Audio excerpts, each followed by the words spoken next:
মুড়িগঙ্গা নদীর উপর ব্রিজের দাবিতে অবস্থান বিক্ষোভ। উপস্থিত প্রাক্তন সুন্দরবন উন্নয়ন মন্ত্রী কান্তি গাঙ্গুলি।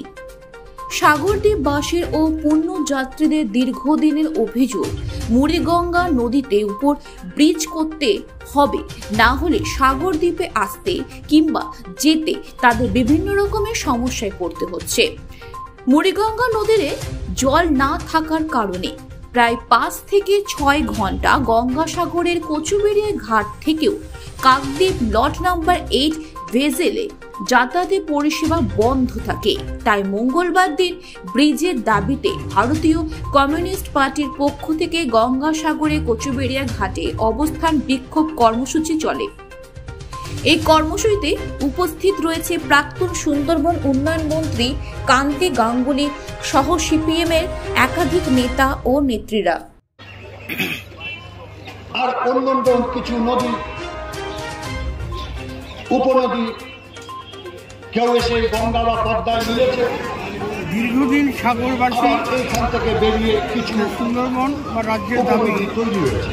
মুড়িগঙ্গা নদীর উপর ব্রিজ হোক, পলি জমছে, নাব্যতা হারাচ্ছে, জোয়ার ভাটার উপরে সাগরবাসীর জীবনযাত্রা, কবিরবনির আশ্রম, আন্তর্জাতিক পর্যটন ক্ষেত্র একেবারে। মুড়িগঙ্গা নদীর উপরে একটা ব্রিজ হলে পড়ে তাহলে এই জোয়ার ভাটা যদি জনজীবন বিচ্ছিন্ন হয়ে যায়, তার থেকে মানুষ মুক্তি পাবে। 2010 সালে এটা কেন্দ্রের অর্থমন্ত্রী প্রণব মুখার্জি আমাকে ডিপিআর করতে পারে, ডিটেলস প্রজেক্ট, সেটা জমা দেওয়া হয় অনুমোদনের অপেক্ষা। ইতিমধ্যে দিল্লিতে তৃণমূল আর কংগ্রেসের জোট সরকার, রেলমন্ত্রী মমতা বন্দ্যোপাধ্যায়, জাহাজমন্ত্রী মুকুল রায়, স্বাভাবিক কারণে প্রণব মুখার্জি অর্থমন্ত্রী হওয়া সত্ত্বেও মুকুল রায় জাহাজ দপ্তরের মন্ত্রী, যাতে সুন্দরবন দপ্তর এই জিনিসটা করতে না পারে তার জন্য আর্জি জানালো।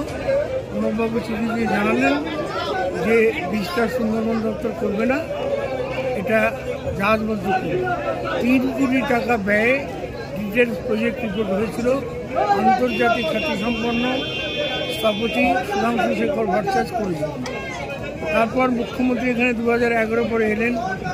গভীর সমুদ্রে বন্দর হবে, রেললাইন হবে, মুড়িগঙ্গা ব্রিজ হবে।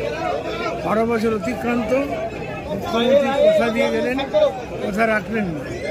সাগরবাসী সহ সমস্ত রাজ্যবাসী, সুন্দরবনবাসী দাবি মুড়িগঙ্গা নদীর ব্রিজ হোক। পদ্মা নদী 22 কিলোমিটার যদি ব্রিজ হতে পারে, আর সুন্দরবনে যদি 38টা ব্রিজ হয়ে থাকতে পারে, তাহলে এখানে কেন ব্রিজ হবে না? মানে জনজীবন বিচ্ছিন্ন হয়ে যাচ্ছে সাগরদ্বীপ। আর প্রত্যেক বছর সাগর মেলা, লক্ষ লক্ষ মানুষ আসে। খরচ আর কত হবে? 10 বছরের খরচ উঠে যাবে। রাজ্য সরকারের কাছে দাবি, কেন্দ্রীয় সরকারের কাছে দাবি, অবিলম্বে মুড়িগঙ্গা নদীর ব্রিজ হোক। দলমত নির্বিশেষে রাজনীতিটা মঞ্চ বানা কেন্দ্রীয় সরকার, রাজ্য সরকার যাতে সদর্থক ভূমিকা পালন করে। সাগরবাসীর স্বার্থে না, আন্তর্জাতিক পর্যটন কেন্দ্র।